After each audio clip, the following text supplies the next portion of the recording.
Welcome to Conversations. I'm Muqtadar Khan, your host, and today I'm going to talk to you about the new benchmark that Donald Trump has set. Uh, uh, Reshma, Reshma, I'm going live. Yeah.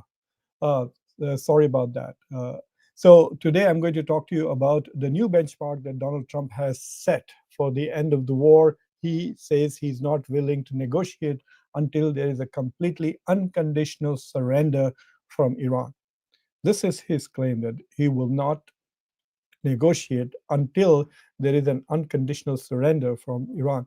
So I just want to unpack that comment. I think it's dumber than his previous comments. So, for example, in the past, he's tried to say that he was open for negotiations with Iran while he was bombing Iran.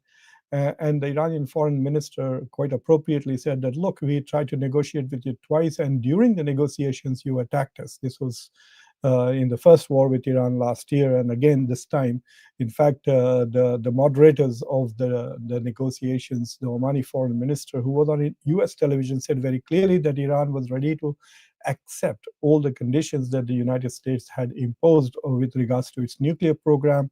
They were only they had reached a stage where they were going to discuss the modalities on how to implement those agreements, and then the United States attacked with Israel, attacked Iran, and we know that this it is very clear that the United States was dragged into this war by Benjamin Netanyahu because he announced that he was going to attack, I guess, and so like Marco Rubio said, that they had no choice but to join Israel in its attack. So it's clearly the tail wagging the dog. But what does Donald Trump really think when he says unconditional surrender? One of the things that he's assuming is that there is a unitary regime in Iran at the moment, that there is some leader out there who will say, okay, fine, we are suffering quite a bit of losses. We are suffer most of our conventional capabilities and also our ballistic missile capabilities are being destroyed. So let us surrender. And so who is going to announce the surrender? The supreme leader, Ayatollah Khamenei, was killed in the first attack itself. Now there is no major leadership. Most of the leadership has been decimated. And there is no opportunity for these people to have internal dialogues because the US intelligence is so good that they will find out and they will kill them. So, who is going to announce an unconditional surrender to Donald Trump? Is it IRGC or is it the Artesh, the army? So, that is an interesting question that I would like to ask. And as we go along, as the United States decimates the leadership of the Iranian, what's going to happen is that fragmentation is going to take place. So there will be different groups which are quite autonomous. They call it the mosaic response, which means that the Iranian leadership has said, look, there's a great threat to the leaders themselves. They are probably going to be killed very quickly. So you are on your own. So field commanders are on their own. And Marco Rubio also said so much that yes, the field commanders are on their own. So imagine this scenario, say a week from now, that the United States kills more of Iranian leaders and they want unconditional surrender. So the commander of one particular area may surrender, but the commander from some another area will not surrender. You know, we saw lots of Western movies and Western novels that I have read where even after the Civil War, there were rogue commanders who would not surrender and they would continue fighting. But in this case, uh, surrender by one division, by one unit, by one particular Iranian branch of the government, let's say the army surrenders or the navy surrenders, there is no legitimacy to that. Others are not required to accept that because it will be just the decision of the local commander on the ground there. So I think this is kind of a stupid and dumb condition to imply. It's basically saying that we will not negotiate or we will not do anything. Fine, that's fine. The Iranians are also not interested in negotiating with the United States. In fact, as an American, I would recommend anybody in the world is not trust the United States when it comes to negotiation, especially when it has anything to do with Israel, because the US will do anything, anything and everything that Netanyahu wants, and that man is unworthy of trust. He's a war criminal wanted by 100.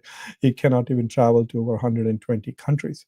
So negotiating with the United States, I mean, how dumb would Iran have to be to take the U.S. Uh, suggestion for negotiations seriously? So what is this end game now? It is very clear that the Trump administration has moved steadily and is talking without using the words regime change, talking about regime change. So Donald Trump, when he was asked, would this clown joker Raza Shah Pahlavi, whatever his name is, the so-called crown prince, he calls himself the crown prince of Iran, will he be installed in Iran as the next leader of Iran? I don't know what title they would give him, king. Will he be the Shah of Iran? And Donald Trump said no, very clearly. He said we are more interested in somebody from within the regime. So he's trying to think more like Venezuelan model. So he wants to have somebody from Venezuela come in because it will look a lot like 1953, replacing a democracy with a monarchy. Iran is not exactly a democracy, but right now there are hardly any democracies in the world. Even the US does not qualify as a full democracy according to the Democracy Index. Uh, so this is a very authoritarian regime, but it still has a lot of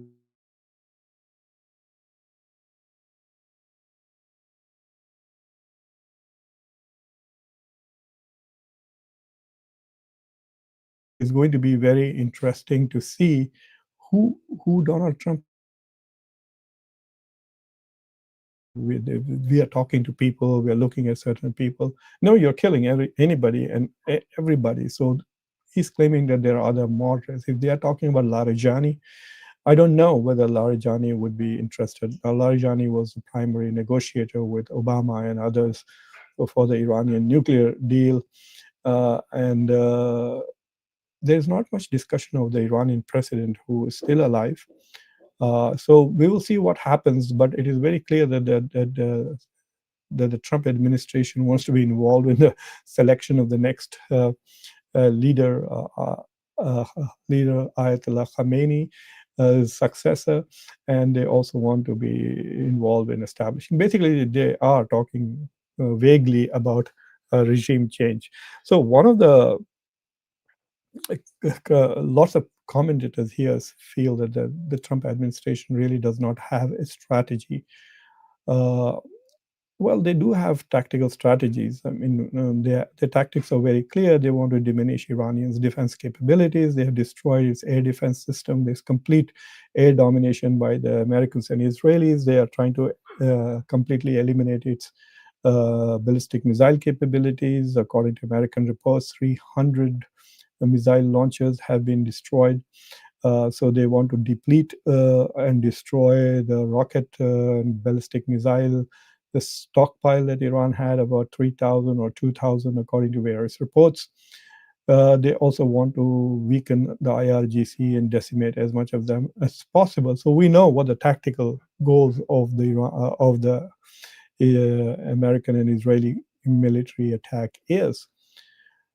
And then what? They are hoping that the public will simply rise, and they seem to be under the impression that there is a uniformity in the public opinion that is not very clear from lots of reports that we see coming from non-American sources. It is very clear that yes, there are people who are against the regime, but there are also people in the country who are for the regime, and then there are people who may not be for the regime but are definitely against in US and Israel. So you have this bizarre scenario of three types of broad populations in Iran, and how is the United States going to? The US is also complicating its own problems by reaching out to as many alternatives, like reaching out to the Kurdish people. I hope the Kurds are not foolish enough to fall for this. The last time that America incited the Kurds, it was against Saddam Hussein in the 1990s. And then the US abandoned the Kurds. And then Saddam Hussein, who survived, there was no regime change under George H. Bush. Yes, Iraq was defeated and kicked out of Kuwait, but Saddam Hussein remained in power, and then he went and literally used uh, gas to kill thousands and thousands of Kurds. I hope the Kurds remember their own history. So if they're going to come here, it's up to Israel. It's nothing to do. Why negotiate with Trump? He has no autonomy on his own foreign policy. Netanyahu may decide, okay, I've done enough now. I'll remain prime minister in Israel. Let's stop fighting, and then the U.S. will have to stop fighting, and then it'll again abandon the Kurds. There's no guarantee. So I would, if the Kurds are listening to me, I would say be very careful. You may think this is a great opportunity for you to do whatever you want to do. Go ahead and try it. But let me tell you one thing, that don't take Donald Trump's comments or anything seriously. Listen to Netanyahu, and whatever Netanyahu wants, that's what America does. So that is another thing. So Trump, because of all these weird stuff, is complicating, making the whole demands quite complicated. There was an interesting article in The Economist that I want to talk a little bit about.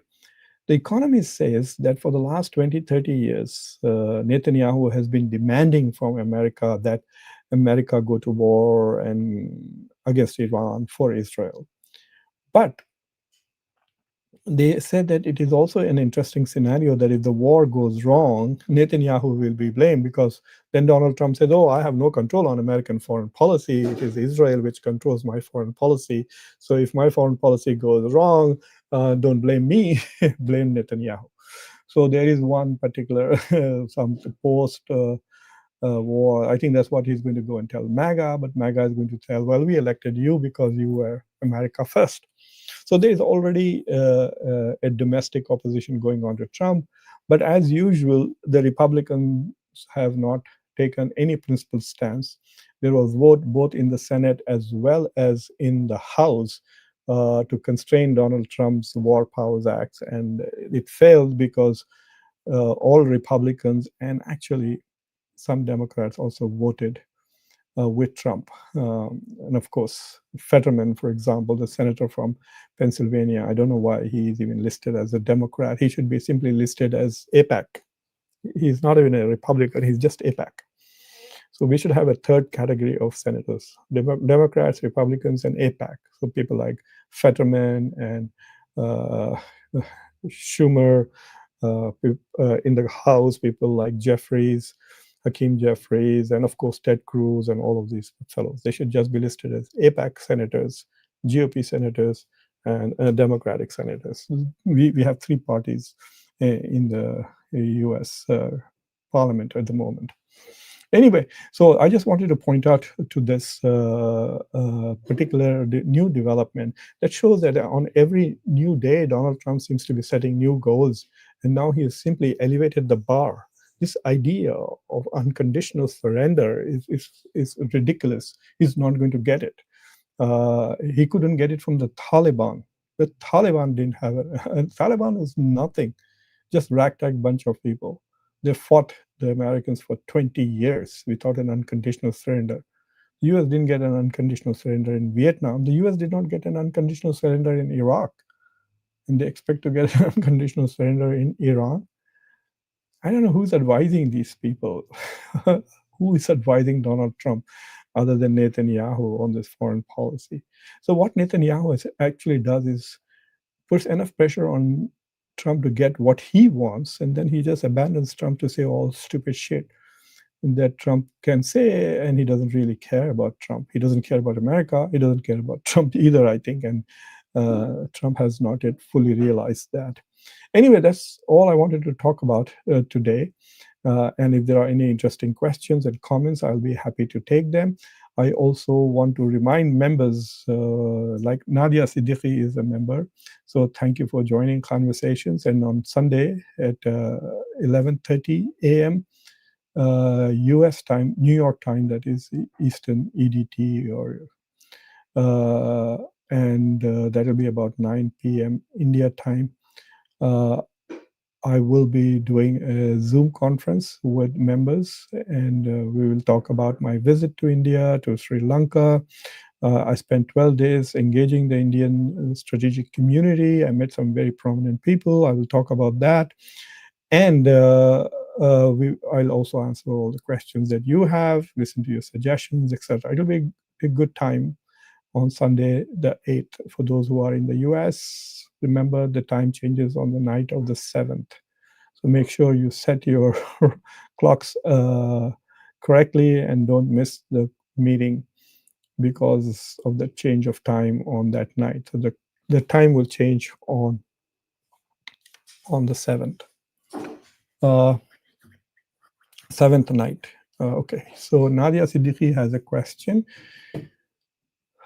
Very good question. If Iran doesn't surrender, then how can Trump exit the war and save face?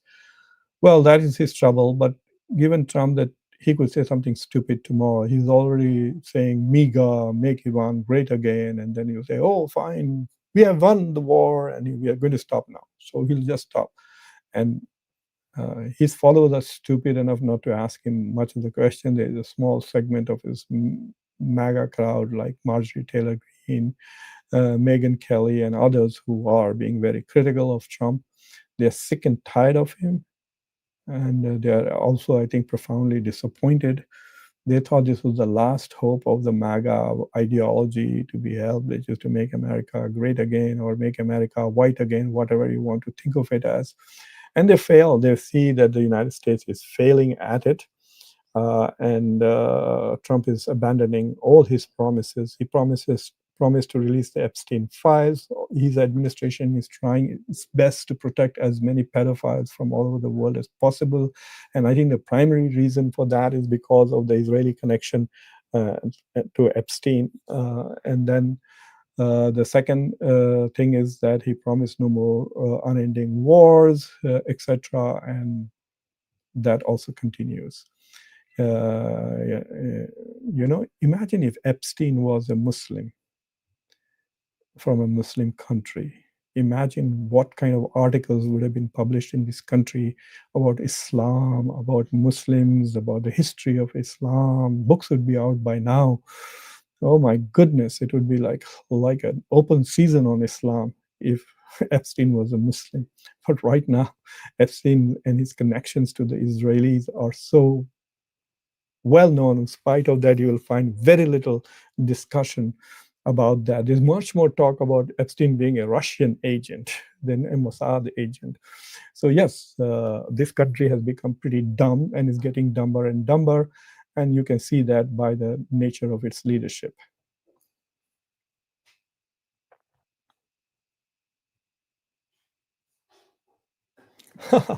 It's very difficult. I went to Arnab Goswami's show on a couple of occasions. The man continuously shouts. He doesn't ask a question. He shouts, and then what is also tragic about it is he doesn't even listen. So it's very difficult to have a dialogue. But there are other places where you can go to Karan Thapar, and Karan Thapar always has an agenda. So he paraphrases everything that you say from his point of view, the point that he's trying to make. But at least he lets you speak. And there are other shows like Satya Hindi. Even on the Lalan Top, I found that they let you at least elaborate your points, especially the show like Duniadari, Netanagri, etc. And then there are a lot of critical dissident YouTube shows that you'll find me on. I just did a show on Nous, Nous, and it was very, very interesting. You should go and see that. And anyway, I just want to share with you that I just published an article. I want you all to go. I'm going to share the link here. It's an article on the economic consequences. Let me just remove this. The energy shock, US-Israel war with Iran's impact on Indian, Chinese, and global economies. So I co-authored this with Dr. Santosh Mehrotra, who is one of the most prominent economists in India, well known worldwide. He teaches in England, he teaches in Russia, worked at the UN and UN Development Agency, UNDP, I think, etc. So he has a very global experience. And so please go and read that article. I talked about how oil prices and and gas prices, natural gas prices, and the supply chain crisis with the closure of the Strait of Hormuz by Iran. So, in fact, also discuss what possible alternatives strategies for sustainability that countries can adopt. So please go and read this article, The Energy Shock, US-Israel War with Iran's Impact on Indians, Chinese, and Global Economy. So anyway, so that's all I have got to say. I will come back again tonight to talk to you guys, probably around 9:30 in English, and then at midnight US time, which will be 10:30 in the morning India time on Saturday. And of course, friend of the show, some good news coming from India. A friend of the show, General Atta Hasnain, has just been appointed as governor of Bihar. And so congratulations to him too. Take care.